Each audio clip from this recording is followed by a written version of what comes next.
pre-qualified suppliers that would get to support you, because we have to guarantee the quality of inputs that will go into that specific farming, so that ultimately we are sure that the quality of the output would be okay. And also, we will be sure that there will be minimal in terms of failures that will be realized in your business.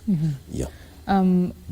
Of course, agribusiness goes beyond just farming. That's true. And some of the very capital-intensive ventures in agribusiness is the value addition bit of it. Right. Is this a sector that you're also involved in terms of financing, and how is the uptake on that as well? Okay. Thank you so much. Yeah, so in terms of the uptake of value addition, that's very key for us. And one of the things that we've done to ensure that that value add is done specifically, we've gotten into specific specialized machine asset financing, because it's really key, for you to ensure that you have that value add really done. Then we have to ensure that we finance you to get that specific machine that you require, that would go a long way in ensuring that the quality of your output is up to the expected standard. So that's one of the things that we've done. And the second thing is we've also partnered with different players. For example, if you're talking about milk processing, for example, we've partnered with KCC, all these players, in such a way that we get to engage them, have regular partnerships with them, and have engagement specifically to ensure that that produce that comes out of that specific, agri-farmer out there is processed very well, and the payment is guaranteed. And then in terms of financing, we also get to notice that, the payment may not come immediately to that specific, off-taker, that does value addition. Then we get to come in and provide that financing specifically, so that that farmer continues with their business even as they wait for the payment to come through. So that then there is no pressure on the part of the value add, the KCC, all these players that do the value add and process that specific process. So we are also very keen, and currently there's significant uptake that we've seen in that specific space, so that then we're able to support our customers much more, even in those who are involved in value add. Yeah. So we're talking about both SMEs and agribusiness. You're right. You talked about capacity building for farmers. Yes. Most of the SMEs, a very high percentage, I think it's 70%, they don't make it to their 5th birthday. You're right. Yeah? You're right. And part of the challenges is access to credit. You're right. How are you ensuring that there is ease to access of credit, especially when there's demand for, collateral and all this stuff? How are you making this process easier for SMEs? Okay, thank you so much. Now, I would give you some, some very good news. Yeah, so what we've done, Faulu Bank today, we've come up with, incubation, services. Specifically, once you visit any of our branches, we have 47, branches across the country. So what we do is we get to walk with you that journey. Number one, we get to establish how long have you been in this space. For example, you've been there for 1 year. We notice that you're getting to learn the ropes and all that. So what we've done is we've come up with a very good proposition that is a group proposition, in such a way that within this specific group you'll have members or SMEs that have homogeneous factors. For example, you find they are in this specific business. So because of that, we get you in this specific group, and then within this group we train you. We have partnerships with specific partners. We have GIZ, for example, where we signed a partnership recently, whereby we build this capacity, for this specific group, and then walk with them this journey, and then get to finance them. And as we do that, we don't just leave you. We walk with you and just get to establish, number one, were the funds used for the intended purpose or not. If they were not, then we get to guide you along that. That is number one. Number two, we also look at one of the considerations that comes to play, very, very important, is capacity. So capacity, most of our farmers, or businesses or SMEs, they don't keep records. When they don't keep records, then that becomes an undoing for them at the end of the day, because it limits their ability to access that specific support that is much needed. So we work with you in terms of bookkeeping, in terms of record keeping, which is really, really important for us. So once we've done that, then we can be able to determine your capacity over time and how's your growth, pattern. And then we get to start, then we'll get to specifically identify and say, okay, for example, if you need this specific financing, what is the purpose of it?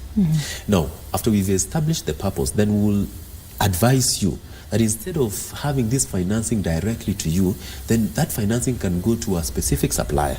If there are your specific, customers that you work with, we will do the financing directly to that specific supplier, then you get your goods. And that would help you manage the risk of diversion. Because I can tell you, from our study, one of the things that we've noticed is most of our customers who struggle, they don't get to their 5th birthday celebration is because there's elements of diversion. You're saying that. So when you look at that, that's really, really important for us. And then one of the things that we've also done, just to be able to support, the SMEs even much more, we are saying that your cash is king. Your cash flows are king. So in terms of security requirements, we are not saying that collateral is a consideration that comes as number one. No. We'll have to look at your character. If you've had facilities before, have you paid those facilities? What's your capacity? What are the conditions, prevailing conditions that relate to your specific sector in the market? So that then, as we support you, we take that into perspective and get to support you even much better for you to grow your business from one level to another. So for us, the key is we are walking the journey with our customers. And many of our customers, I will tell you, they've grown, through the ranks. And today, they are actually MEs. They are medium enterprises that are thriving in Kenya today. So we are keen to partner with them and work with them so that ultimately they can grow. And when they grow, and your statistics were very, very spot on, 70%, there's that dependency in this specific space. So if we do our role, our active role, like for Ulu Bank we are doing today, ultimately, these are the people who will propel the growth of the economy, and it will make a very big difference for us. I'm curious to know how the digital loans, how that competition is working for you, because, well, I get in my phone, I get a loan in a few minutes. Yes. For you, I have to go through a process to get that.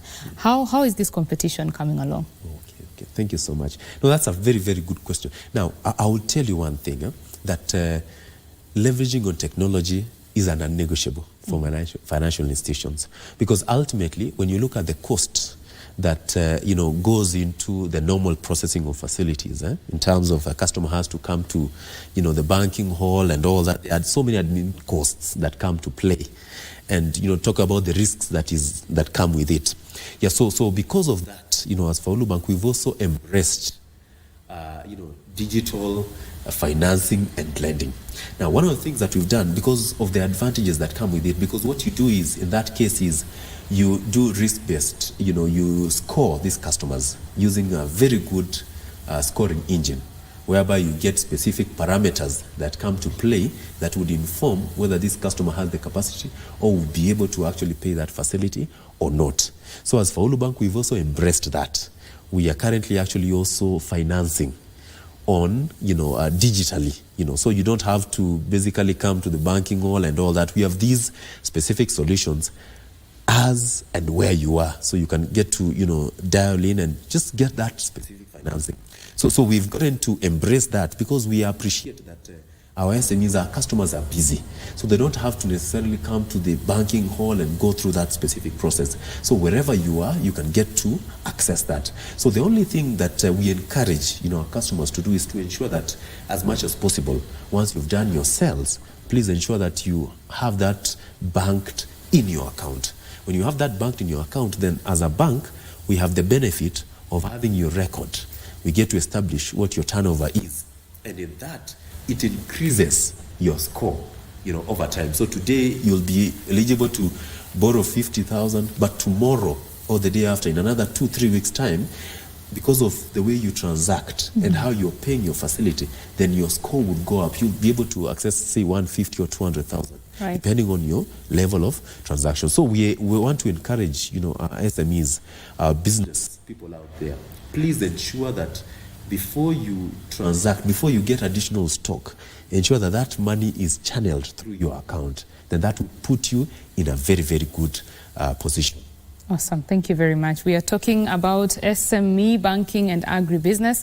I'm with Geoffrey Nyamao, the head of SME banking and agribusiness at Faulu Bank. This conversation continues. We want to take a quick break. When we come back, more on this.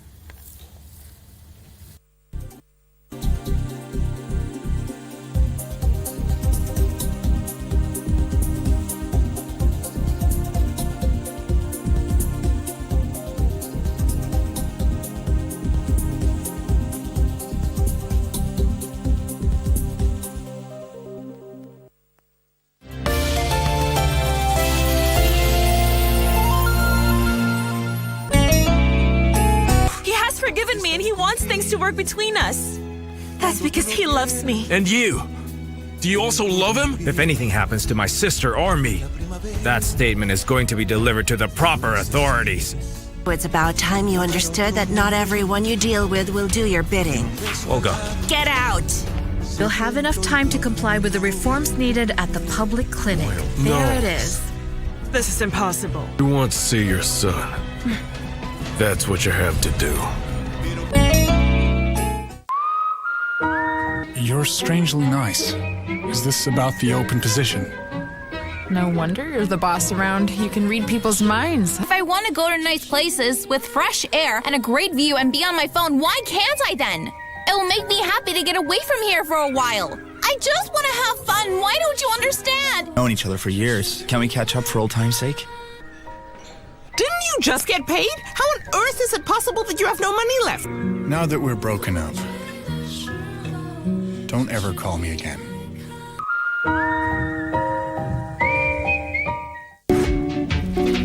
Sasa mimi mnaniuliza nini? Mlikuja mkaniambia nikiliza kama mheshimiwa ya kwamba mliniambia kwamba pesa yenu na nikaanza kufanya uchunguzi. Ndio nyinyi mkaenda kuripoti huko kwamba mimi naiba pesa. Naweza kuwa nasema kuniambia tu niajiri bwana yako nikakwambia hakuna nafasi ndio nanileta hapa. Yahudu bila. Yaani msee tu msema kama wewe ameamuka asubuhi akuje hapa kusema urongo. Urongo tu. Sasa nyinyi mnaanza you have actually gone against the boy child. Na hiyo ndio nyinyi nafanya. Boy child ni nani? Amea. Boy child. Wewe nakuuliza ni wewe peke yako tu uliona tu mimi tu ndio naweza osha. Ndio unipatie kazi ya kuosha. Na mnakani unaongea na mnakani. No, enda pole pole. Wewe ndio uende pole pole. Makwa? Yes. Makwa. Wewe ndio uende pole pole. Nimekuita mara ngapi? Mara 3. Toka uende.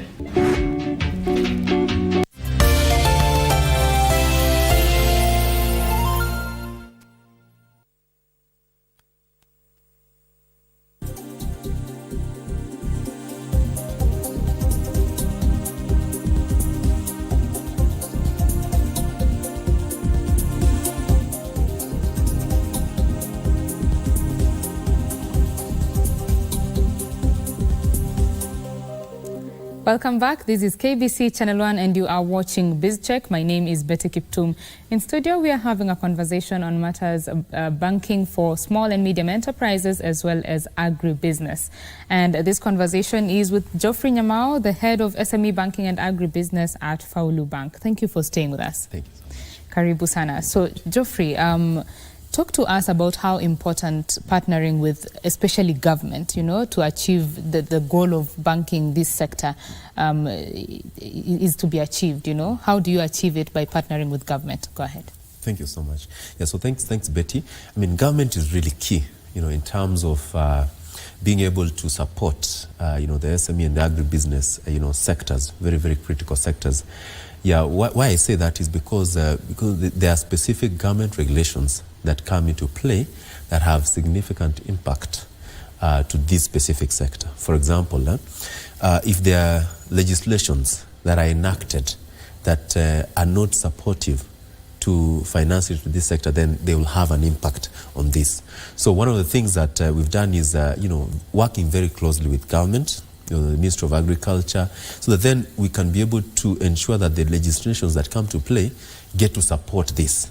And one of the things that we've done in terms of, training and capacity building, so we've, partnered with government because of the benefit that government has in terms of the database of, SMEs, through the MSEA authority, yes. that's us in the government, whereby we get to tap into this specific database and get to identify the specific players in different sectors and get to structure them so that as a Faulu, when we get to have those sessions with them, then get to understand what their unique needs are, what their challenges are, what opportunities they see, with financing, so that then they can be able to scale their business and grow it from one level to another.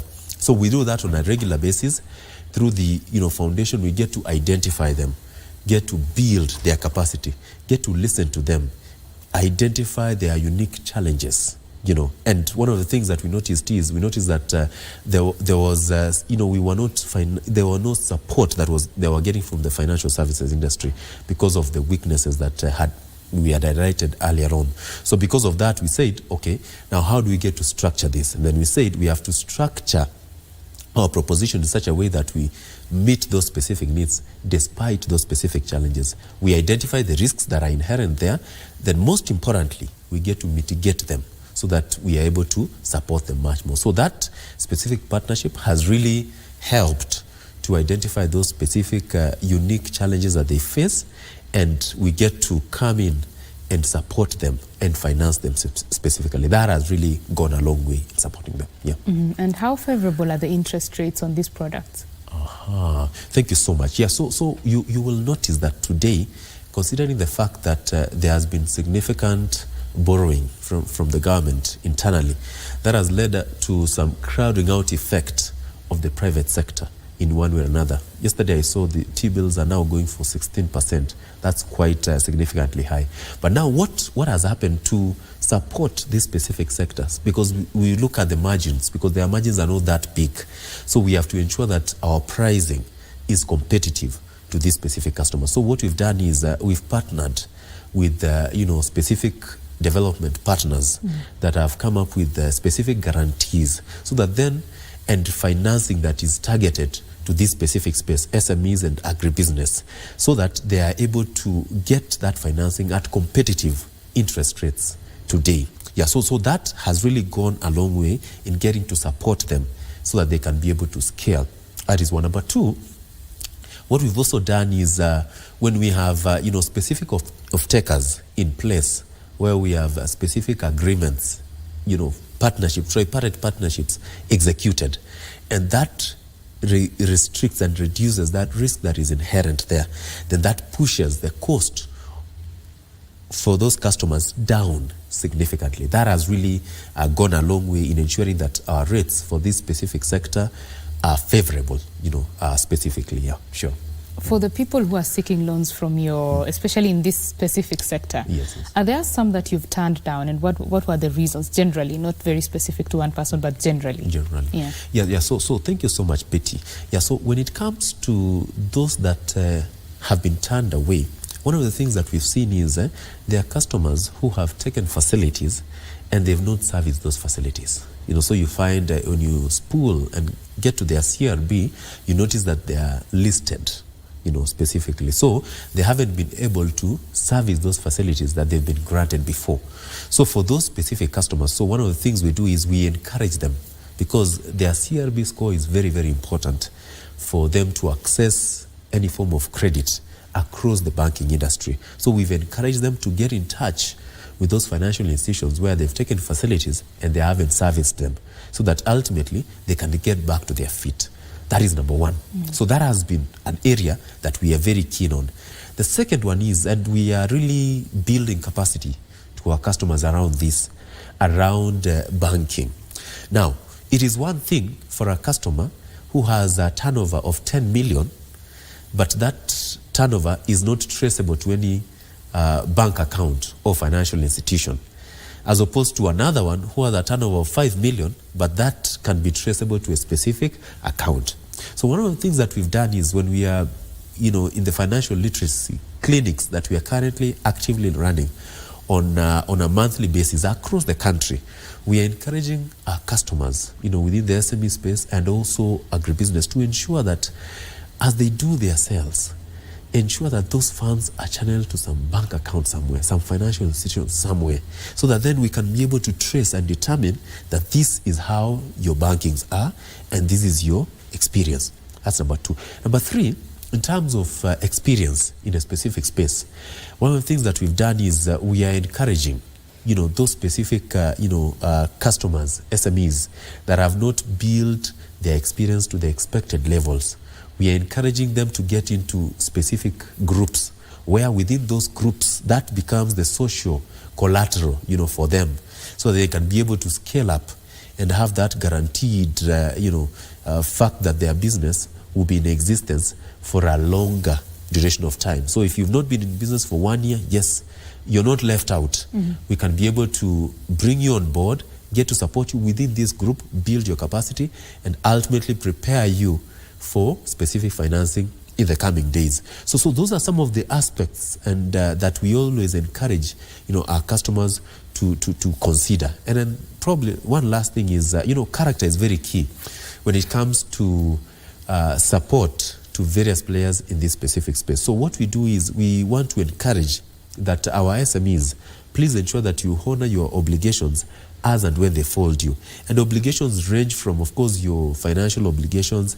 You have your bills that have to be settled. You have your suppliers that you have to pay in good time. Because at the end of the day, when we do callbacks, when we do our due diligence, when we establish that a customer is not honoring the obligations and their creditors are on their case, then it becomes a challenge for us to get to support you. So we want to encourage you to ensure that you address those specific aspects so that then we can support you. Very important pointers there. We would like to take a break on this conversation, but we are taking the viewer to Kericho County, where celebrations for World Food Day are ongoing. Of course, the world marked World Food Day on the 16th of October 2023. Kenya is celebrating that today, and those celebrations are happening in Kakamega. Teresa Mutai has been on the ground there. What is the latest, Teresa?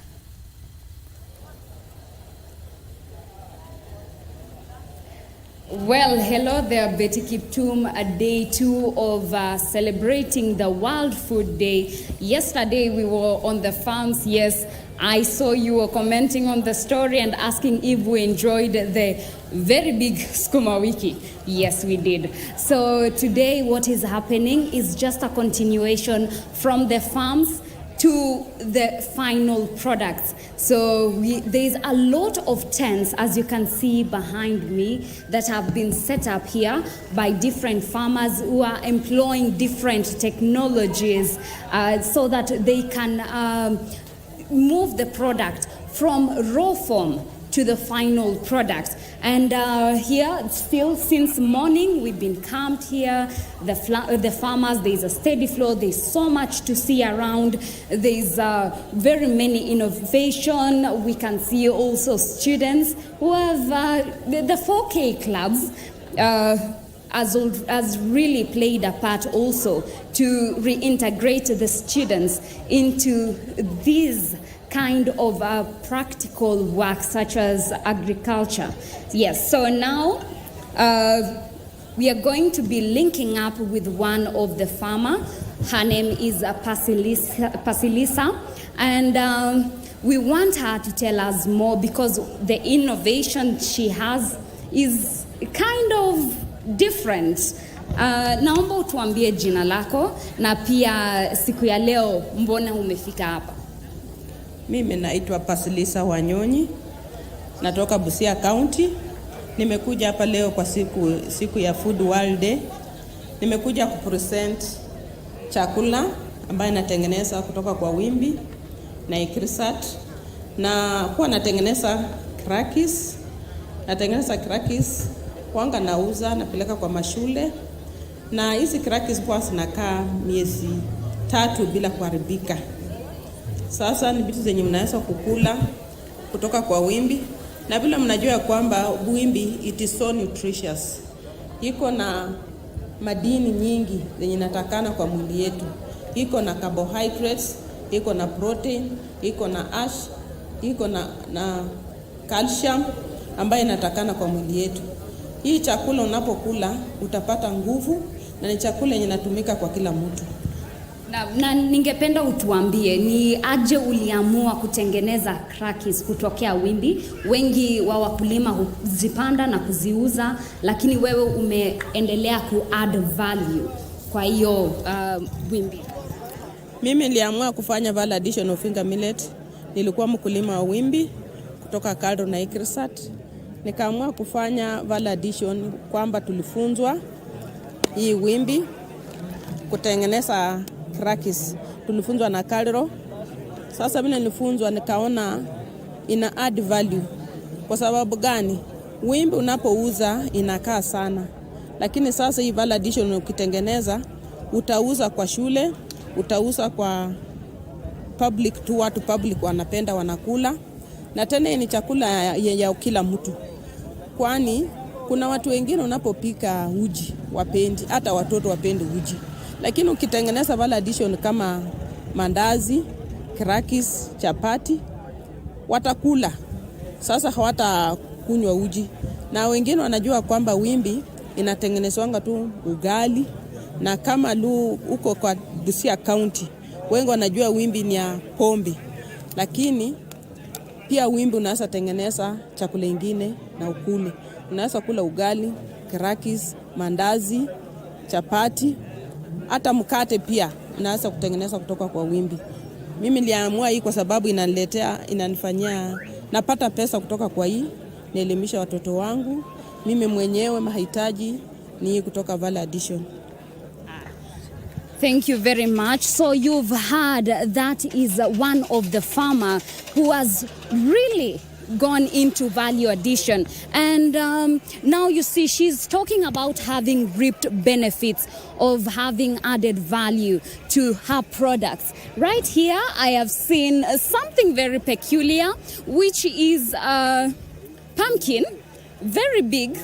I am very sure I wouldn't be able to carry it. So perhaps let's just talk with the farmer who is here. Please tuambie jina lako na mbona malenge yako ni kubwa hivi? Mimi naitwa director wa kampuni inaitwa Marengetam Products Limited, na ni kutoka Murang'a County, Gaturu Ward, mahali kunaitwa Kegetoine, huko kwa Mheshimiwa Dede Nyoro. Na sasa huko tunafanya kazi mzuri sana. Juu sisi tunaomba wakulima atupadie marenge kama hii kwa wingi, na tunataka migi ya kusiaga uga, chapati ya yero, ugali ya yero, uji ya yero. Kutoka hapo marenge tunataka watu wapande kwa wingi, juu ya zinki na calcium. Na sisi ukipanda marenge mzuri, sisi ndio tunanunua marenge tunasiaga uga. Na namba ya simu ni 0725 788 921. Kutoka hapo marege ukipanda mingi, si ndio tunanua marege tunasiaga uga. Kama eka moja unanuaga mbegu za 10,000 inakupea faida ya milioni moja baada ya 3, nusu eka 5,000 inakupea faida ya nusu milioni, kuota eka 2,500 inakupea faida ya 250. Tunaomba wakulima atupadie marege kwa wingi tuweze kusiaga uga mingi sana huko Murang'a County, Murang'a, Gaturi, Kegetoine. You've heard yellow is the color, and apparently this is a very lucrative venture. What is really still getting me is how big this pumpkin is. So we will still be going around these stands and seeing the kind of value addition, because we are seeing farmers are really interested in coming here and finding out which kind of technologies have been implemented for these to be possible, for a lot of produce to be got in the farms. Well, back to you in studio.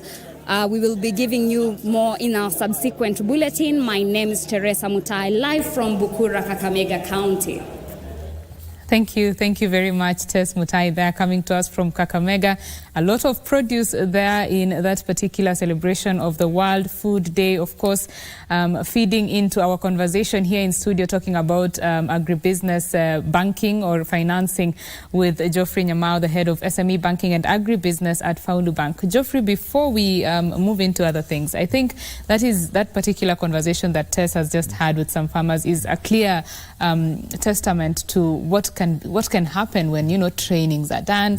The lady said there was a training by Calro, that has led her to value add on millet. Yeah.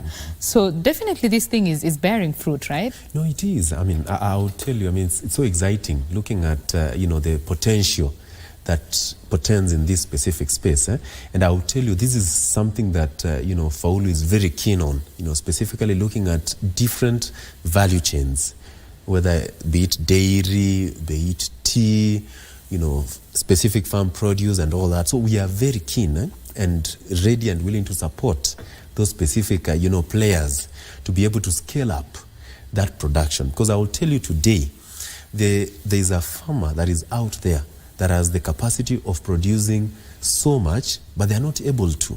Because number one, they're not able to get the financing, they're not able to get the support that they need in terms of capacity, in terms of, their extension officers that, should be out there to get to support them.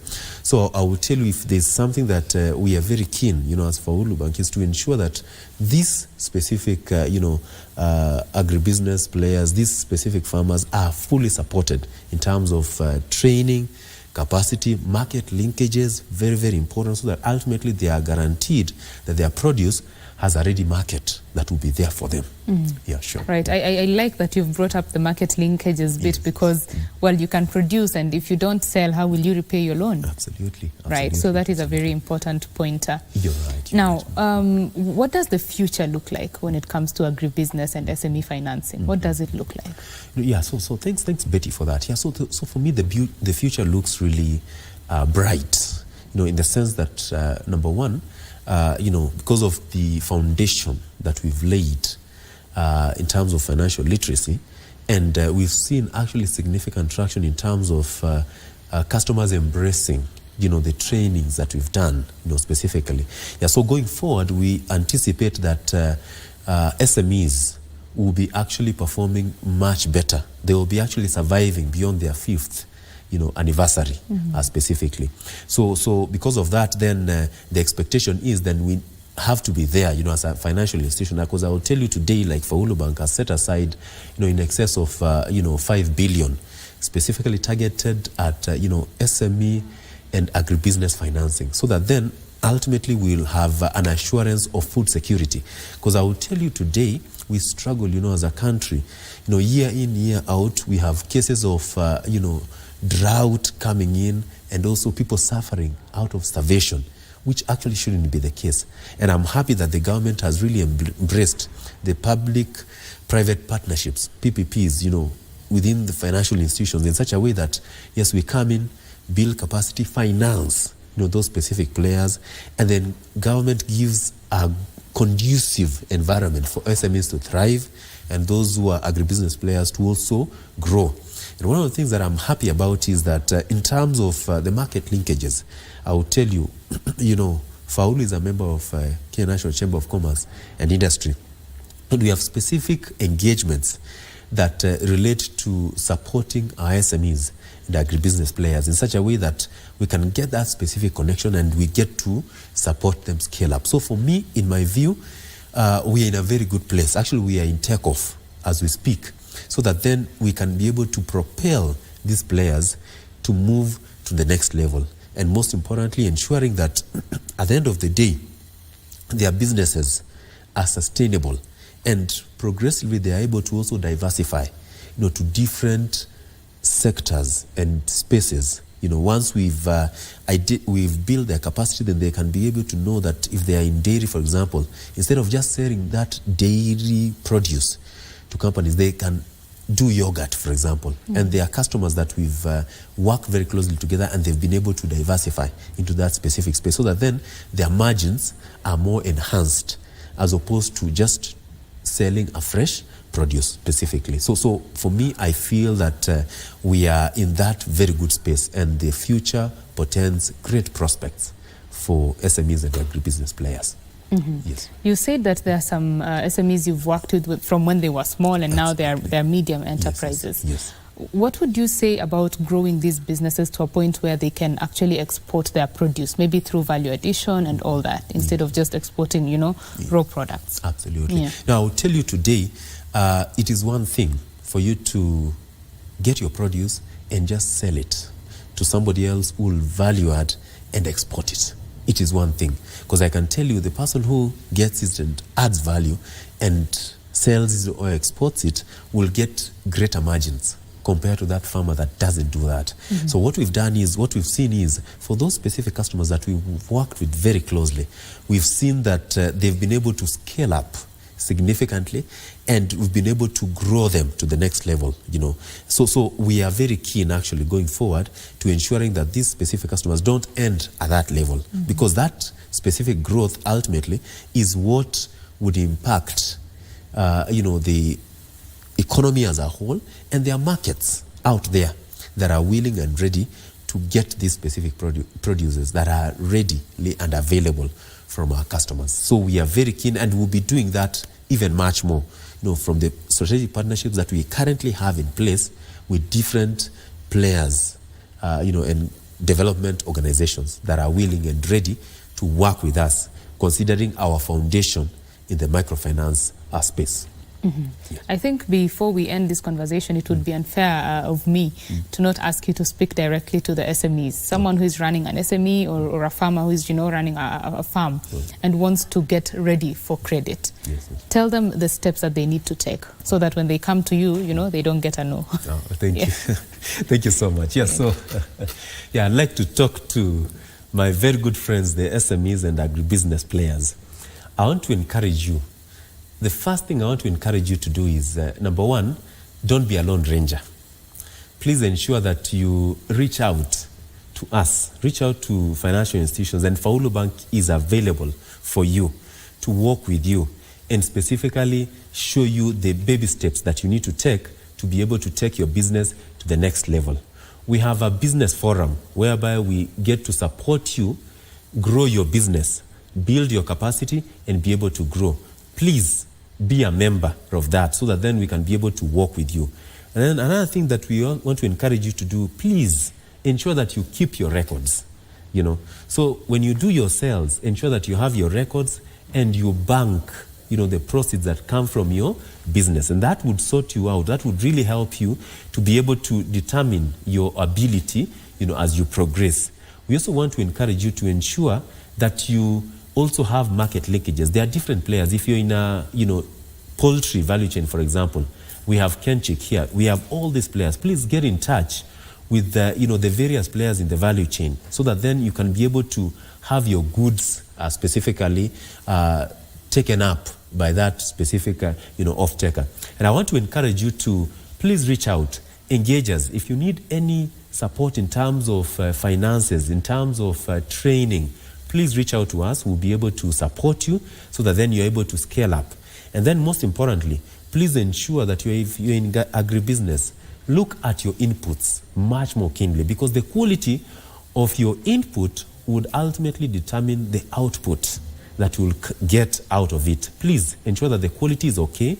We have partnered with specific suppliers out there, pre-qualified agrovets that will get you the right quality that you need for your business. And most importantly, you can be sure that we will support you to scale up and grow your business so that you can celebrate many, many anniversaries and contribute to the growth of, the country in the large scale. Thank you so much, and looking forward to working with you. Thank you. Asante sana, Geoffrey. I think that's a great way to end the conversation, and I hope that the SMEs and agribusinesses have learnt a thing or two on matters getting ready for financing. Asante sana for speaking with us. I have been talking with Geoffrey Nyamao. He is the head of SME banking and agribusiness at Faulu Bank. We have been talking about the challenges that SMEs and agribusinesses go through when they are trying to access credit, and what the banking industry is doing to ensure that this sector is adequately financed. BizCheck takes a quick break. When we come back, a conversation on matters water security. Stay with us.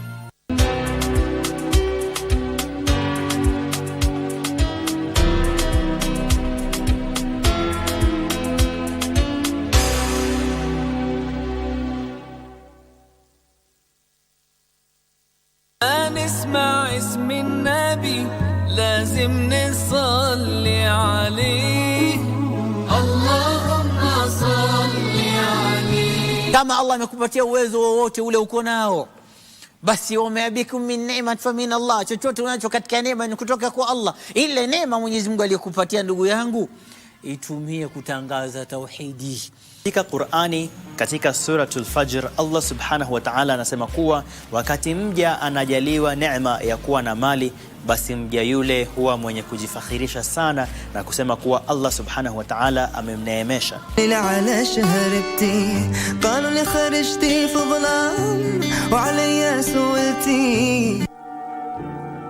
Umechunguza hii familia una ndani ama una watu juu unapenda jeni? Maanisha nini? Maybe wewe ndio utabadilisha jeni. Nini ilifanyika hasa? Nakwambia. Naona ni kama jeni iko kwa shida.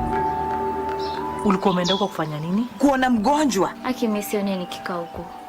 Niko na nightmares. Unakani kama mwana ghost? Hapana. We need to help her. Ati nini? Well, you have not heard my side of the story. Nikikuletea mafuta ya kujipaka na sabuni jela, utaniambia pole pole. Everyone thinks I'm just the other woman. Who one thinks that? Then put a ring on it. Your evidence tutaipata aje? So you've been trying to avoid me. Jen. Please. Jen. Sasa mimi mnaniuliza nini? Mlikuja mkaniambia nikiliza kama mheshimiwa ya kwamba mliniambia kwamba pesa yenu na nikaanza kufanya uchunguzi. Ndio nyinyi mkaenda kuriport huko kwamba mimi naiba pesa. Naweza kuwa nasema uniambia tu niajiri bwana yako, nikakwambia hakuna nafasi, ndio nanileta hapa. Yahudu bila. Yaani msee tu umesema kama wewe ameamuka asubuhi akuje hapa kusema urongo. Urongo tu. Sasa nyinyi mnaanza you have actually gone against the boy child. Unajua hiyo ndio nyinyi nafanya. Boy child ni nani? Amea. Boy child. Wewe nakuuliza, ni wewe peke yako tu uliona tu mimi tu ndio naweza osha? Ndio unipatie kazi ya kuosha. Na mnakani unaongea na mnakani. No, enda pole pole. Wewe ndio uende pole pole. Makwa? Yes. Makwa. Wewe ndio uende pole pole. Nimekuita mara ngapi? Mara 3. Toka uende.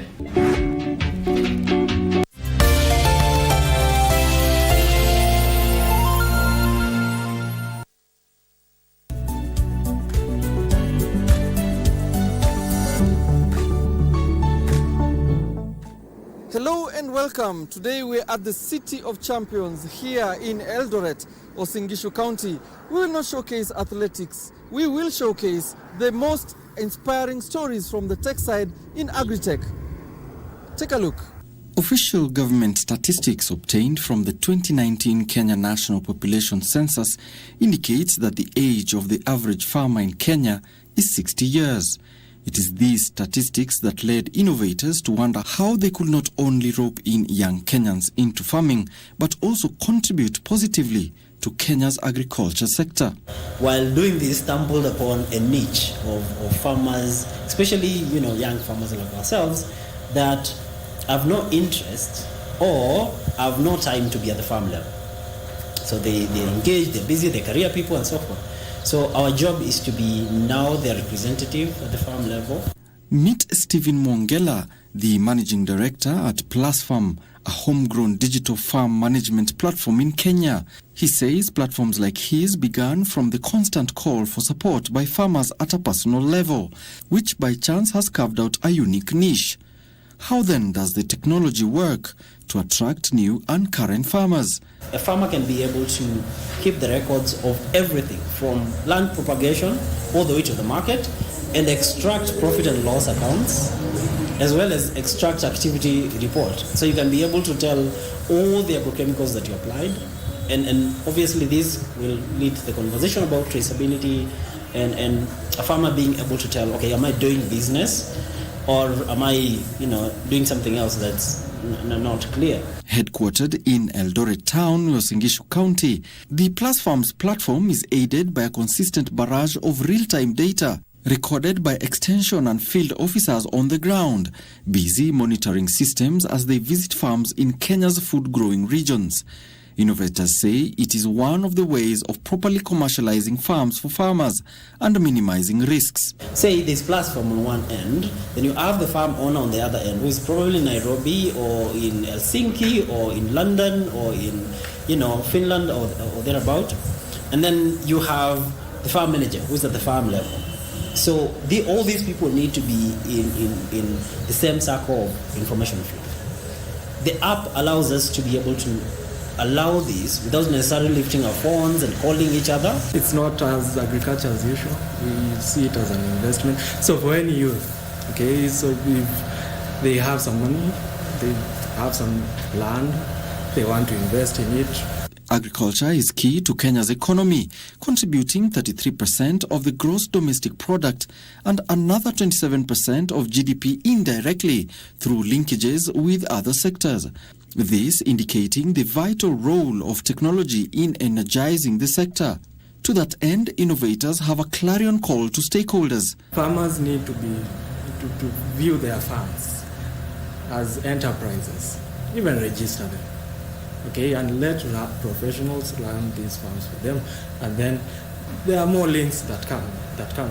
A call to all the young people in this country to find ways in how they can participate in agriculture, and they do not necessarily need to go to the farm and farm, because whether you're a doctor, a teacher, or whatever you are, you can invest in agriculture through companies like ourselves, and then we will promote those projects you have, those investments you have at home, whether it's at home or other places.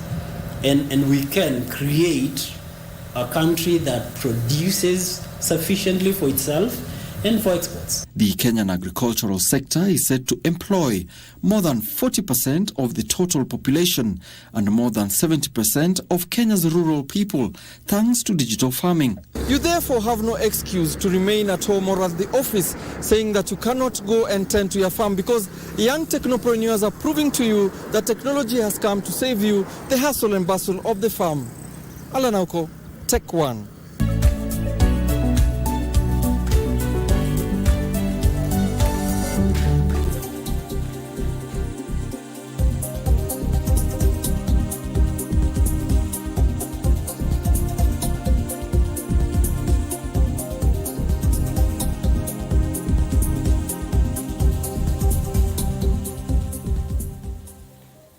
Thank you for staying with KBC Channel 1. This is BizCheck. My name is Betty Kiptum.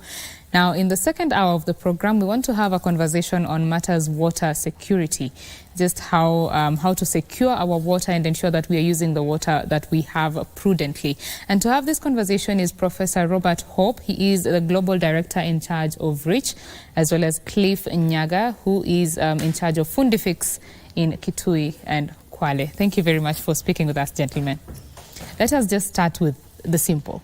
What is water security?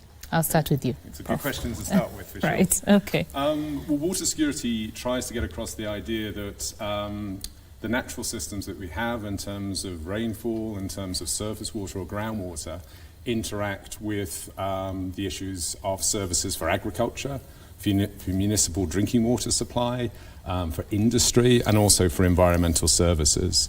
So it tries not to separate the water resources from the water services. It says they're connected. Mm-hmm. We know they're connected, but often policy and practice doesn't understand these linkages, and that leads to suboptimal outcomes. Right, suboptimal outcomes. So when you talk about now water security and ensuring that, well, the natural water is used right in the services, how do you ensure that this is done?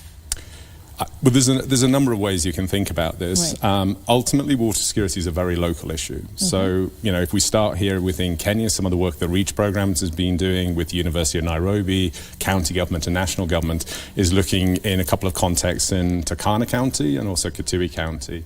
Turkana has significant water security issues, as your audience will know. It's a very arid region of Kenya with low and variable rainfall, and groundwater is incredibly important. Mm-hmm. So the University of Nairobi team have been doing excellent work looking to map the groundwater that's available in Lodwar town in Turkana to understand the availability, the quality of that, to design management plans in terms of how you abstract but also protect the water so that water doesn't become polluted, because there's very few, if any, alternatives to that groundwater.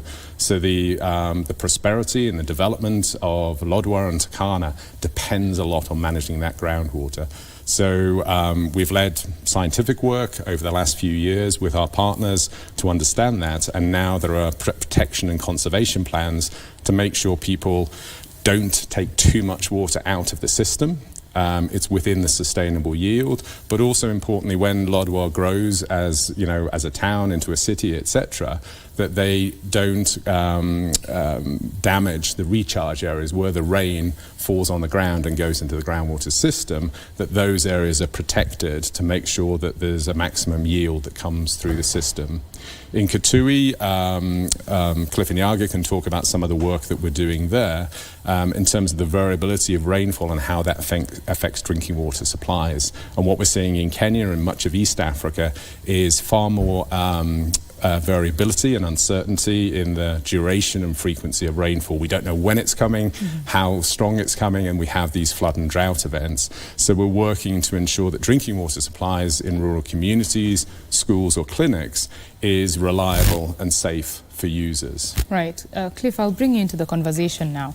Your work in Kitui, could you tell us what you have witnessed in terms of the water management there? Thank you, Betty. So through the REACH program and Fundifix work in Kitui, we've been working in the rural parts of the county, which hosts about 85 to 90% of the rural population, of the county population. And our work in Kitui has largely focused on the water service delivery side, people getting water in their households.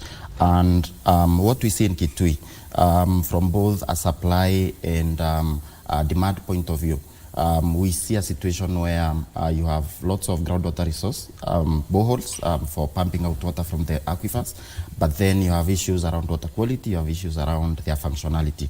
And so our work in Kitui has been looking at how you ensure that rural communities are getting a renewable water service. That means every day people are able to go to the tap and get sufficient water for their daily needs. We've also been looking at issues around water quality. How do we deal with issues of contamination to make sure that in line with the SDGs, Kenya is committed to ensuring everyone has access to a basic water service by 2030. That means a water service that is safe, that is renewable, that is affordable. So we've been working to ensure that, to see how we can demonstrate a way to deliver services to these rural communities.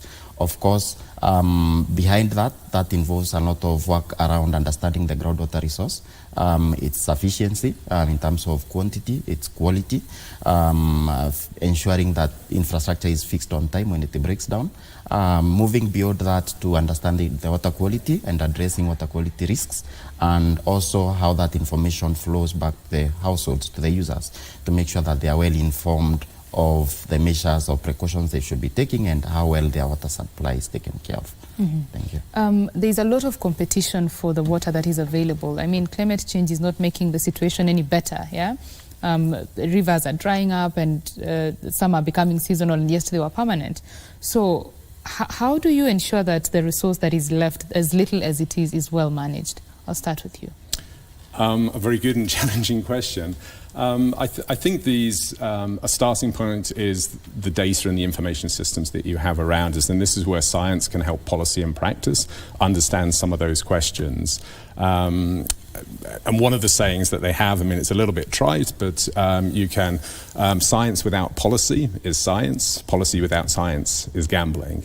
So it's to get across the point, unless you've got sufficient and credible data, it becomes very difficult to make these decisions. So if you look, we've worked with the University of Nairobi in Kwale County, for example, where there are mining and agricultural interests in that area that use quite high volumes of water. And in the past, they've asked for permits to take some of that groundwater, but they've not really had an understanding of the groundwater system in terms of how much water could be used for those operations. And again, through our collaboration with the University of Nairobi, we have, a much stronger understanding of that. And through some of the excellent work that the team have done, they've understood these sort of historical rivers that hold significant groundwater sources, so that the situation is actually more favorable than we anticipated. We thought we'd be in difficult allocation issues that, how do you sort of minimize abstraction but keep industry and economic growth and jobs developing? It now looks like there's actually more water than we anticipated. Okay. Often that's not the case, but it's just the scientific. If you have the science behind that, then it allows you to make better decisions in terms of how you go forward. Right. Cliff, yourself? The same question. Yeah, so information is one side of it. The other bit is also looking at issues of infrastructure. So we've done significant investments over the years in developing new water supplies. Unfortunately, the levels of their non-functionalities are quite high. Their levels of inefficiencies are also quite high. In the urban side, we talk of issues around non-driven water losses. That's water loss through illegal connections, leakages and bursts, tanks overflows and all that. And if you look at the inefficiencies in the system, they are quite significant. In fact, for instance, for every 100 liters that go into a pipe network in Kenya, 45 of those are lost through non-driven water. So if you convert that into monetary terms, it's a significant amount of money. That's an inefficiency. So to be able to address some of these issues, then we need to address the inefficiencies in the system. So both operational, but also functionality, especially in the rural areas where we work. One of the biggest challenges is that you end up with, 30 to 40% of water supplies not working at any time. So it's a common scenario in most of the counties in Kenya. If we were to maximize value of what we've invested in, we could be making good progress towards addressing the issues of access. There are issues around our institutional designs. How do we hold our service providers into account? What are the accountability mechanisms between policy developers, service providers, regulators, to make sure that everyone does his part? So those could be much more efficient to make sure that people are held, or service providers are held into account for the quality of service they provide. So there are a number of things you could do to enhance and maximize value from what you already have. Right. When you talk about the infrastructure issue, whose role is it to ensure that this infrastructure is working as it was, intended? So that's a very good question, Betty. So in the urban areas, it's very clear. We have urban water service providers. They are fully owned by county governments in Kenya. They manage the water supply systems. Of course, their role is to operate and maintain what was handed over to them. In terms of investment, infrastructural investments, that comes from government. And so in terms of making sure that the existing supply network is delivering the service, it's the service providers. However, if we are talking about renewal, extension to serve more people, then they have to work together with government. In the rural areas, we don't have the formal urban service providers, and so we have communities, mostly in more than 80% of the rural water supply systems, taking charge of water service provision of these challenges, and that hasn't been clarified very well in policy how that can be handled in terms of guaranteeing a rural community a safe and reliable water service. So currently you have a mix of models. There are no good accountability systems as it is in the urban areas, and so there's an opportunity there for county governments to work in liaison with communities and see how that could be professionalized. The point I'm driving at here is we need to professional service delivery in the rural areas like it is in the urban areas for rural communities to see the benefits of a good water service in line with SDG. Thank you. Right. Prof, I see you nodding, in agreement. Do you have thoughts on that? Yes, I think we've been working in Kenya now for over 10 years looking at this work, trying to incubate and try and work with government and other partners to look at better solutions to rural water sustainability, which is a common problem across rural Africa, but also parts of Asia as well. And I think these ideas of trying to professionalize it are sort of gaining traction. So we work with a group called Uptime that works in 16 countries in Latin America and Africa and Asia, looking at how these models could work and how they could be scaled up. There's two key aspects to this. One of the information systems. So as we've alluded to before, one of the big problems is there's either huge information gaps or information asymmetry that doesn't allow you to understand what is actually happening. Mm-hmm. So data systems are very important for this that then allow you to develop contract design. And what we've been working with is a sort of different sort of financing model which looks at results-based funding. So organizations like Fundifix would be able to get some funding from this mechanism based on the delivery of observable results. So this started with the reliability of the system. So any failure has to be fixed within 3 days. And that's an important factor for rural communities from the research we've done in terms of what they would pay for. So where do rural people who have often very low and variable income, what makes it valuable to them, rather than imposing, our policy prescriptions that it's got to be, water quality, it's got to be distance and things like that. If you actually ask and interrogate what people sort of see value, they sort of say it needs to keep flowing. When it doesn't keep flowing, we have to walk many, many miles or kilometres to collect alternative sources, which are often dirty and more expensive. So reliability is the thing that started uptime. So, uptime is reliability. Okay. The other aspect is that local revenue. So to attract different sources of funding in, if rural people pay for this, donors, foundations, and including corporates now sort of see that as something that they could invest in if people invest in it themselves. And then finally, we look at the volume of water that comes through, so as a very measurable outcome. And from later this year, we'll be introducing water quality metrics into this. We have known from the beginning that water quality is very important and it's very variable, but it's not been straightforward how you would bring that in. But we now have ways of thinking about it. But these results-based funding models are starting to change how these local operators work. So there's 16 operators that we work with in these countries around the world, with around 4.5 million people today.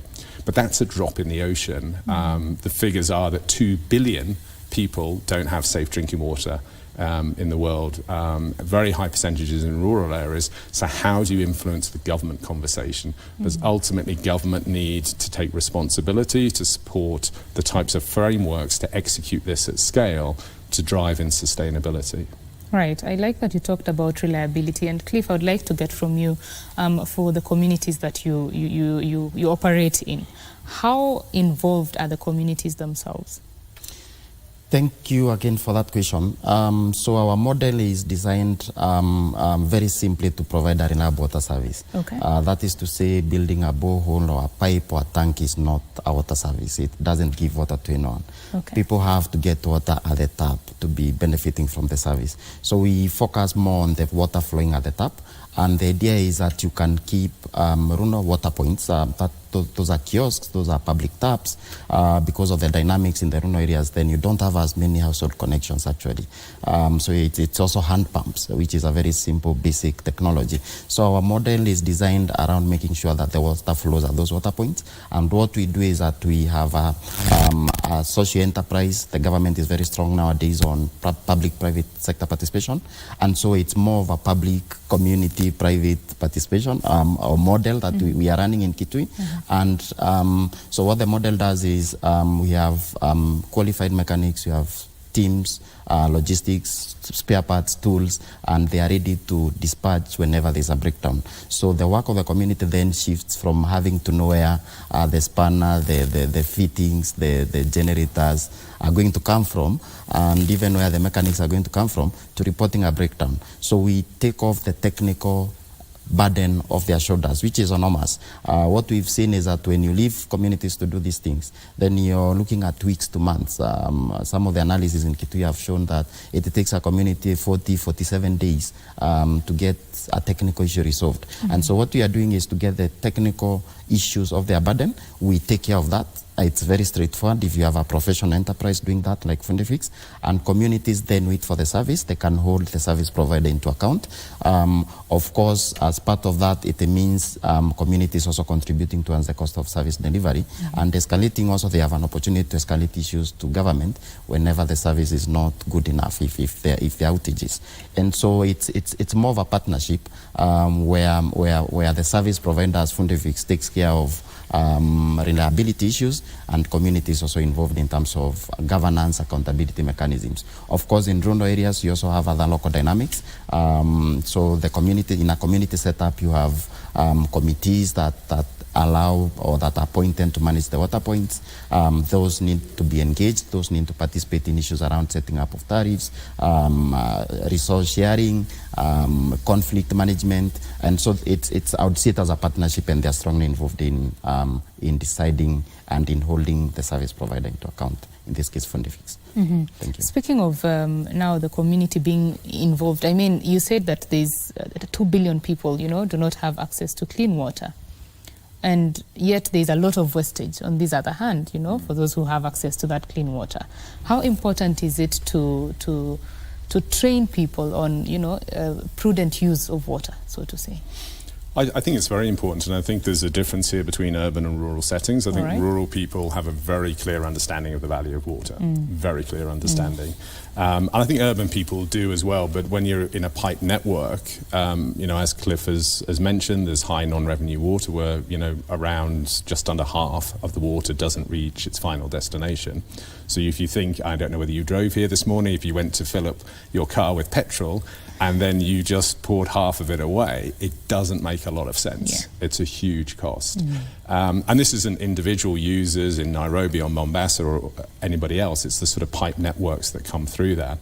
I think with metering in urban situations and sort of pricing policies, people are aware of some of these issues. And I think Cliff will probably know roughly the usage patterns in Kenya. In Europe, it's around 120 litres per person per day.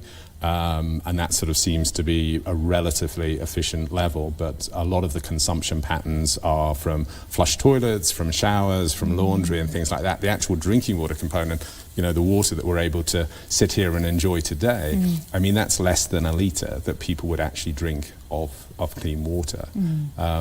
There are mechanisms to try and improve that, but the bigger water usage in any country is agriculture. It's 70% in most countries. So this is the big area. So you can make efficiency gains in drinking water, but compared with agriculture or other areas, I mean, it's useful, it's important, absolutely. But compared with how we manage our water for agricultural or industrial uses, they're the bigger questions as well. Right, Nyaga? Yeah, I mean, from a rural perspective, one of the things I want to emphasize is I think information sharing and education in the rural areas is key, especially in terms of differentiating between safe water and unsafe water. While you have water supplies providing a safe water service, you still have a lot of unsafe water use. Unsafe water is surface water from rivers, from service ponds, from dams, from shallow wells that are not protected. And that is also significant. What we see is that even when you have a safe water source, you still have a big chunk of the population going to the unsafe water sources. And that is key because it has other socio implications and health implications. It means if you use an unsafe water source that is contaminated, then you're likely to end up with health issues, spend a lot of money on that, and that of course takes you out of productive livelihood. And so that's money lost from an economic point of view. And so there needs to be a lot of education as well, looking at and showing the benefits of using safe water sources to especially the rural user. Right. Let's now talk about, you mentioned science and policy, policy without science is a gamble. I'd like to know from your experience how much our government, Kenyan government, has been open to, using science in terms of policy formulation, especially for water. I think it's been very positive. I mean, our experience through the REACH program since 2015 has been a very good relationship with national government. So the cabinet secretary, and there's now that we're into our 5th cabinet secretary over that period, they've acted as the patron of the program. So it's provided, high-level political leadership in terms of thinking through and bringing partners together to emphasize that this is an important issue. With the county governments, we've had very productive relationships, partly because of the way in which we designed the program. So we tried not to be scientists who went off, collected data, wrote papers that nobody read, and then handed them over to government at the end. We tried to avoid that and sort of sat down with people at the start to try and understand what are the priorities, what are the issues that affect you. And as I mentioned in Turkana, the groundwater management, they understood that was a major issue. They didn't have the technical capacity to look at that necessarily, but they wanted guidance in terms of how best to manage that resource. And in Kitui, as Cliff has alluded to, the drinking water situation, as in many, many counties in Kenya, is a major problem, which is why we've been trying to develop approaches around this, particularly as climate change, climate variability is affecting these systems as well. And we've gained a lot of understanding around that, particularly in terms of water use behaviours and patterns. You often see in rural areas when we go into dry periods, people depend on the type of piped or hand pump systems that Fundifix manage. But when it's wetter periods, people use rainwater, they use shallowed wells and things of that nature. And that affects financing as well, because a lot of these systems assume that you're going to use, 20, 50 litres a day. But the reality in rural areas in Kenya, we've done work in Malawi, Uganda, Rwanda, Ghana, other countries, is you see the same pattern of behaviour in rural areas. When there's heavy rainfall, people stop using or stop paying for improved sources. And so there's an education issue within that. There's a sort of affordability issue as well. And we don't quite understand how they work, but we sort of certainly understand these climate impacts affect people's lives and livelihoods significantly, and keeping water available in dry periods, and East Africa's gone through, terrible droughts over recent years, is incredibly important for livestock and drinking water. It makes an important difference. And government recognises this, and this is where we've been trying to work with them, both in terms of communities, but also looking at models for schools and healthcare facilities as well. COVID-19 is hopefully behind us, or largely behind us now, but it revealed, I think in the Kenyan context and many contexts, the very poor state of drinking water services in public facilities, but also homes. And during that period, Fundifix and the few organisations like them kept water flowing. And that made a remarkable difference to a lot of people. Right, that is very commendable, yeah. Cliff, I'd like to get your thoughts on the same issue as well, adoption of science into policy by governments, yeah. Yeah, one of the strengths, I think, about the REACH program has been the close practitioner-science partnership. So the program has worked very closely with governments. And so within Fundifix, which is also part of supported through the REACH program, we've worked very closely with county governments. County governments from the perspective of sharing the evidence coming from water service delivery. When we started, I would say we saw a lot of political driven decisions towards service delivery. So, on one morning, a decision is made, you need to develop, invest in this. And most of those were new systems where you end up with a ribbon being cut, and of course that politically connects with a lot of people. So we've seen a lot of shift from that. In fact, one of the things that we are seeing at the moment is a strong focus on operational and maintenance aspects, which is a very key area of interest in the rural areas. Until we find a workable solution to keep the water flowing, even building more systems, well, we know 30% of them are going to end up broken, then doesn't help and equates to wastage. So we are seeing strong uptake of data. So we have regular meetings, knowledge sharing events with governments. County governments are taking keen interest, especially from the ASAL counties. They've had this headache for many years, and they are looking for a long-term solution. And we've seen a number of pronouncements from governors saying we want this fixed. We cannot continue like this. We built X number of boreholes 3 years ago. We went back and we found all of them not working. It's not healthy, it's not long-term, it's a waste of resources. So there is increasing focus on that, and that is also being matched by budgetary allocations. We are seeing counties starting to put money for operation and maintenance. There are counties that have done very well with that. Of course, models vary. I think the one area that we would want to continue to push based on the evidence coming from our work is separation of policy service delivery and also accountability or regulation functions. We still see a number of county governments doing this in-house, and then that gets into a lot of issues because you cannot hold yourself into account. So if you are aiming to provide a renewable water service where water points are fixed within 2-3 days, will the government team hold itself into account for that, and who checks, where are the checks and balances? So it would be nice that government also consider embracing professionalization, where a separate entity comes in to provide the services, especially in the rural areas, and that entity is held into account for key performance metrics: reliability, revenue collection, repair time. Those are some of the indicators that we've used. But I think the future is bright. We are seeing good response. We're also seeing a very good response from donor programs. They're starting to move away from pipes and taps and boreholes to more service quality oriented indicators, so as to see that the end user is getting the water service. Right. You said you're in Kitui, Kwale, and bits of Turkana. There are over 20 ASAL counties in Kenya. Are you looking to scale?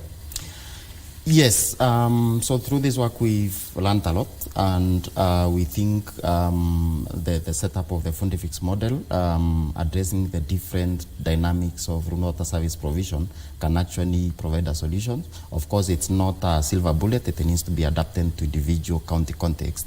One of the things that we've learned is also the role of government, which is very key in scaling up. If governments are interested, then the best way to achieve results and progress fast, rapidly, and impact people of Kenya is for government to take leadership and say, this is the model that we want to implement.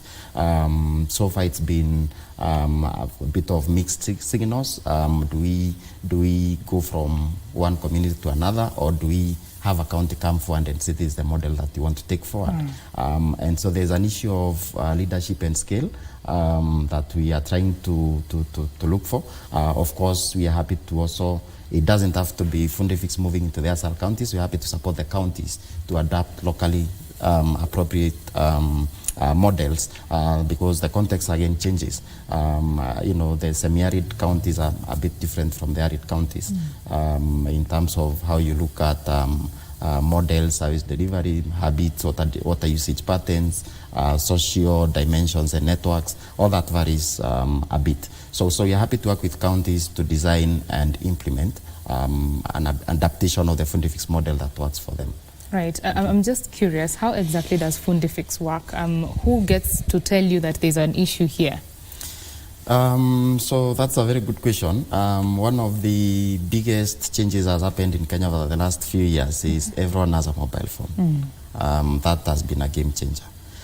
Because of a mobile phone, then we get breakdowns, calls, we get alerts, we get called. So you have a hotline where communities call, and because they are paying for a service, they are contributing towards the cost. Then they know someone is responsible for fixing things. So then they make calls to our office, report a breakdown, and of course there is an agreement in place between ourselves, communities, and the county government that stipulates the repair time, so they know that the service provider should respond quickly and within a few days. So that's the kind of accountability mechanisms we are talking about. All of us here took a shower in the morning. We did not need to manage the service with the companies that serve our homes. We just woke up, opened the tap, took a shower, and we came to work. So it's the same rationale for rural areas. Can we let them go to the tap and get a water service? And the technical burden of fixing pipes and tanks falls on someone else. So they call. The other thing that we've done heavily is invest in technologies.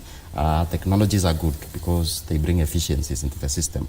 That lowers cost of service delivery, that improves the financial side of things. So we use water ATMs, for instance, similar to the ATM where you get cash from.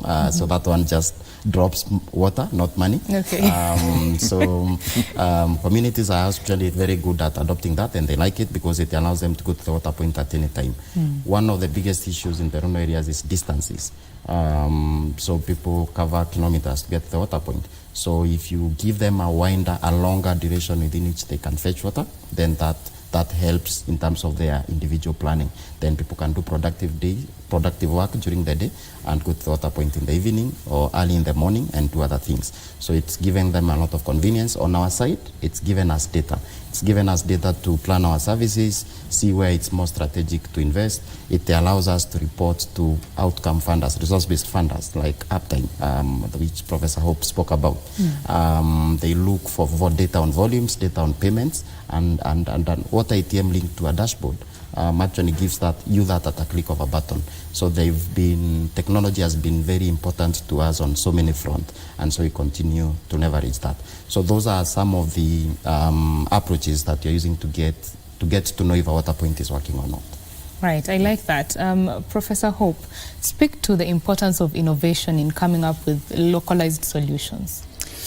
Of course. I think one of the innovations here is, I would flip it. I would sort of say the localized solution that we've had for many decades in Africa and many areas hasn't really delivered the types of results that we've wanted. So we've worked very hard to do that. There's been progress, but it's been unsatisfactory. The latest census data from 2019 estimated that over 1 in 5 Kenyans drinks from surface water.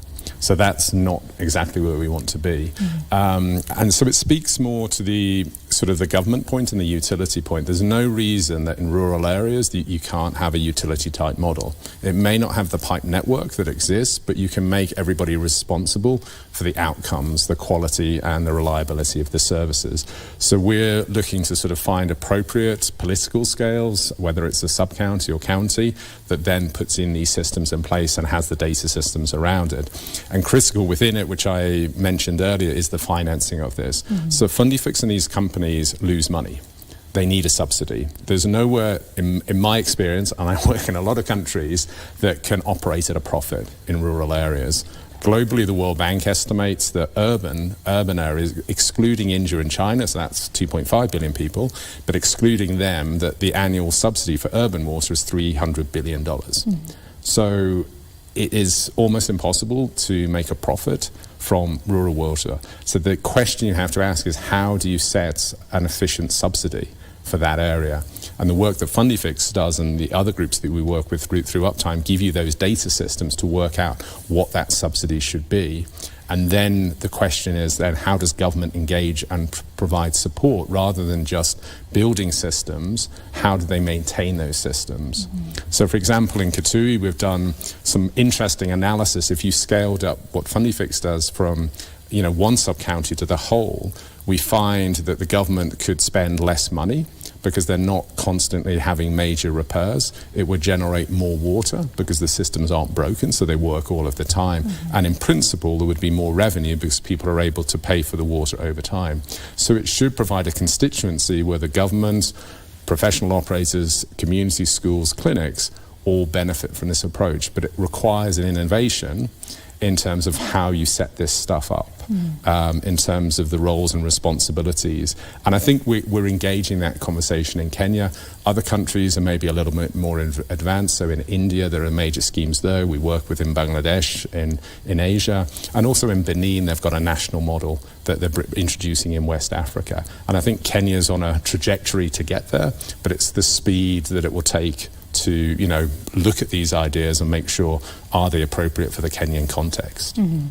And when we talked about professionalizing that particular sector, how do you find the human resource quality in that sector in Kenya? That's a good question once again. We have a significant youth population in Kenya. And if you look at the numbers of youth graduating from our universities and colleges, is enormous. One of the opportunities that comes up, especially for water engineering, water resource, environment, and even finance, business sort of oriented graduates, is this field of professionalization. If we professionalize, if we bring in those qualified specialists, then that actually becomes an employment opportunity in our Kenyan job market today. One of the, when we went into this, we were going to fix water supply systems, but when we look back, actually, we've ended up creating employment for a lot of local technicians. Traditionally, what happens is the old approach has been, when a water supply system is built, a local technician, just one person is trained to look after repairs, but then he's only looking after one supply system that breaks down twice or thrice or 4 times in a year. It's not enough income. So what happens in the long term, then they fizzle out, they disappear into other markets. And so it doesn't become sustainable at all. By professionalizing, what we've done is we've created a pool of work that is enough to employ local technicians full time. And that means both artisans, graduates. We have a wide range of people that we are working with. One of the biggest investments that we've done is on-job training, not necessarily those who are from school. So working with the local artisans, training them on the job, and they become very good at it when given an opportunity to learn. So there is an opportunity to absorb our youth into some of these models if we can also drive professionalization aggressively and see it attract more qualified people to provide the service. Because as you provide the service, there are issues around payments, there are issues around revenues. You need to look at it as an enterprise so that then you're able to know if you're heading in the right direction financially. So then you end up attracting different specialties. Water quality is a key topic and a very important one. So then you create opportunities for those kind of specialists, environmentalists, water quality specialists. So I think there's an opportunity to do more. If we can drive this, then it creates employment for our youth graduating from our local colleges. Mm-hmm. Yeah. Of course, the government has been very keen to push the TVETs, to have more intake there and improve their standing, so to say. Do you think this will also help the sector? Yes, that's a key part of it. I think having the supply side is key for the demand side to work. As we set up these enterprises, of course, they're absorbing the local artisans, technicians, training them. But on the other side, they also need enterprises like Fundifix need qualified people as well from these TVETs, from colleges, from universities. And that's a very positive move. Of course, classroom training and field training sort of need to move hand in hand, and one of the opportunities is also partnership in the field, so that as these youth get training from colleges and those TVET colleges, then they are also linked to service providers. They get hands-on training, and that I think brings a very good outcome in terms of capacity in the sector to deliver. Yeah. Great. Yeah. Let's just talk a little bit more now about financing. You mentioned that if we were to scale this to, the whole of Kitui County, the county government would spend less. Once you give this information to the county government, what do they say? I think they're processing the information at the moment. They're trying to understand it. The county governments are very new, as you know. So they're inheriting the legacy of the past. They're trying to move forward, and I think they're trying to look at what their priorities are within this context. And so, public finance management is clearly a key concern, and I think all of the counties will be looking at that seriously in terms of how we can potentially get better outcomes for lower costs. It makes a lot of sense, and this is the lag between research and practice, how you start to bring this in. So we've been working with a number of county governments on their water bills in terms of how they may set up just to sort of landscape these issues. So the 2016 National Water Act, there was a new article that allows professional service delivery to come in, so it provides some of that architecture. And then within the counties, it's trying to help them understand that all of their water budget shouldn't go to building things. So it's like, if you buy your car and it breaks, do you go out and buy a new one? You don't. You repair it. Fix it. Yeah. You fix it. Yeah. But what's happened in the water sector? It's, it breaks. It's left there, the community are without water, and they don't go with water for a long time. And then eventually another NGO rolls up, or the government decides it's a key issue, and they build or rehabilitate it at a very high expense. Providing, regular maintenance is very, very cheap. The parts are not that expensive in general. So it's a much, much better cost-effective approach to do it on that. But it's a change of mindset. It's a change of culture, because this has been, the existing model is, you build things, you talked about access, where I talk about services. People want access, but the key thing they want is safe drinking water each and every day. That's what they want. They don't want a metal tap. They don't want a hand pump. They want the service that comes out of it. And this is the mentality. How do you get to that outcome? And what are the constituent components in that? So I think the county governments are very cognizant of this. I think they're very interested. It's just trying to change those practices within very short electoral periods that, they come and go very, very fast. So you've got a very narrow window with, forward-thinking governors who sort of think, right, this is what I want to be doing. I want to be the first county in Kenya that's got safe drinking water for all of my people. No county governor can say that today.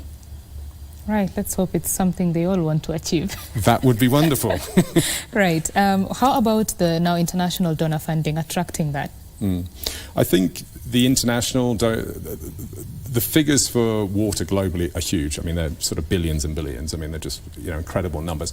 Donors can't fill that gap. They're not going to be able to do it. So you need to think of different innovative approaches, starting with being more cost effective with the money you're spending at the moment, which goes back to the point we were discussing. Be more efficient with how you spend and allocate your money. That's your starting point. You've got to show you're doing good work, you're making improvements, and then I think the international landscape is quite interesting in these results-based models. If you're producing results, donors and foundations and also corporates are interested. A lot of corporates, both in Kenya and internationally, have major SDG or ESG, environmental, social and governance commitments. They've got these corporate social responsibility. They're looking for programs they can invest in. And we've had positive progress here in Kenya with work that Fundifix have done in Kwale, for example, where there's a large mining operation, Base Titanium Limited. There's agriculture down there as well. There's the US organization doTERRA that makes essential oils, these wonderful products. And they've been interested in this and given support to meet the funding gap. So they've given targeted money to do that because they can see a clear outcome that benefits their community, not just their workers, but their community in these areas. They can see concrete results. And interestingly, in the last few years, we've had a German ethical retailer that's been tracking the work, and they have been supporting the program as well. So Share is a Berlin-based company in Germany. They sell ethical food and water products, and they have a matching system that they sell a recycled bottle of water in a supermarket in Germany, and then a proportion of that money supports Fundifix provide water in rural communities in Kenya. And I think you'll see more of these things. There's a lot of international companies. For Uptime, we work with Apple, we work with the Coca-Cola Foundation that are very interested. But what you have to have in place is some of these institutional arrangements that we've spoken about, and I think increasingly more government engagement. So if government leads, I think it will attract people. It's a little bit of a cat and mouse game to some degree, but we're seeing it work in some countries. And I think Kenya, to its credit, has been quite a pioneer in getting some of these systems working, but not at scale yet. So that's the challenge for us. How do we scale it up? How do we get more government adoption? How do we bring in more corporate partners to this? Right. Your thoughts, Nyaga? Yeah, I think that's a good point. And just to add to that, I think there's also a key element around coordination, which comes back to government leadership. We end up having so many actors in the sector driving different investments and agendas. And as long as professionalization is not at the core and is not coordinated as a priority, then you end up with different narratives and different approaches which confuse the whole system. Some of the things we've seen is, when a borehole breaks down, another one is drilled right next to it. Why didn't we fix this broken borehole? So I think a coordination element that also ensures efficiency instead of significant overlaps in the sector which points to wastage. Instead of fixing borehole, all of us boreholes in the same direction, that means we are spending staff time, fuel going in the same direction. How can we make sure that you have things like areas of focus, geographical areas of focus, and we achieve efficiency at greater impact by spreading ourselves to achieve more impact. So there's a big element around coordination of the sector and the sort of even narrative, our agendas that go into the rural water sector, for instance. I think I would say urban water sector is much more organized. The utility model is established. But in the rural sector where there's a bit of a gray area, then you need a lot of government leadership to make sure that everyone then builds into the effort towards a reliable water service. Otherwise, as you push for a reliable water service, then you still have a confusing narrative around drilling and handing over to communities to manage it. They struggle with repair and maintenance, and of course we end up having the same issues again. Thank you. Do you suppose we'll ever achieve water security? I think you have to some degree, otherwise we're all in a lot of trouble. I think Kenya's had a lot of innovation in this space. I mean, it's a remarkable country because you go from, Mount Kenya to the coast to the dry land, so you have flooding, droughts. I mean, part of the reason we work here is a microcosm of the water security challenges that the world faces.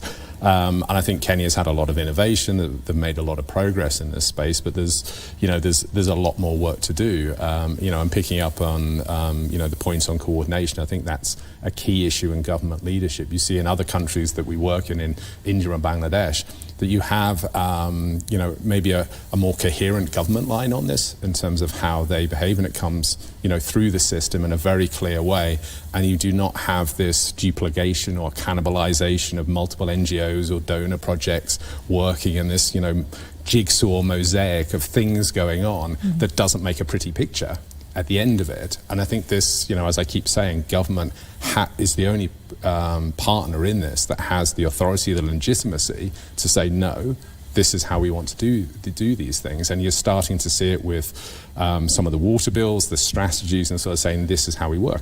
And I think all the partners will fall into line, but they won't fall into line unless there's a clear strategy in terms of these are the outcomes that we want. You're welcome to partner us, but on these terms, not on your terms. And I think, Kenya just needs to be a bit stronger in that respect. And I think progress will be made quite quickly. Progress will be made quite quickly. Gentlemen, as we come to a close of the conversation, I'd like you to give me your remarks, 2 minutes each, on the future for water security. Start with you, Nyaga, especially the local solutions. Yeah, thanks for that, Betty. Innovation is key, and innovations does not only mean technology but also service delivery models. We need to give them a chance and try out different solutions that are out there that have shown success. And by doing that, especially in the rural side, for instance, testing out professionalized service delivery models, that allows us to make progress. There's an opportunity for county governments. They are very new, probably 2 years, 1 year into office. And if it gets started today, then we should start seeing results within the next 5 years, and that contributes towards our global objectives of achieving SDG 6. Thank you. Awesome. Thank you very much. Professor? I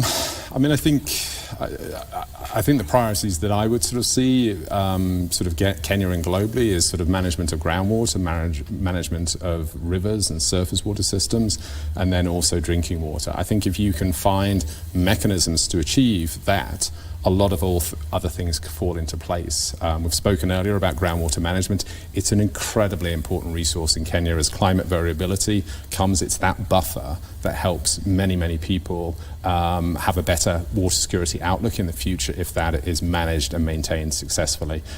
Here in Nairobi, there's been a lot of problems. The Nairobi aquifer system that we're sitting on top of today has not been managed that well. Massive urbanization, growth, regulation, but lack of enforcement. I think this is one of the areas that, the government has good people working on it. They need more resources, more emphasis on that. River systems, managing your river systems, particularly the water quality of those systems is incredibly important. Particularly with industrialization, Kenya is going through that process, and what we can see from other countries that have gone through a similar trajectory, particularly in Asia, rivers are become very heavily polluted, which then incurs huge costs in trying to fix them. Kenya can probably avoid some, not all of those issues if they're going forward. And then the drinking water side, there's a constitutional commitment to safe drinking water for every citizen. Kenya should be able to get there. I mean, where it is in terms of its wealth, economic prowess, the capacity in the country, this has to be something that, has to be achieved far more rapidly than it is at the moment. Awesome. Thank you very much for speaking with us, and thank you for your thoughts, each one of you. I have been speaking with Professor Robert Hope, who is the Global Director in charge of REACH, as well as Cliff Nyaga, who runs Fundifix, which has a presence in Kitui, Kwale, and parts of Turkana County. We have talked about water security and what should be done to ensure that water security is achieved. This is the end of BizCheck this particular morning, but of course, Kurunzi Mashinani will be coming up at the top of the hour. My name is Betty Kiptum. Do enjoy the rest of your viewing, and thank you for your valued company. Bye-bye.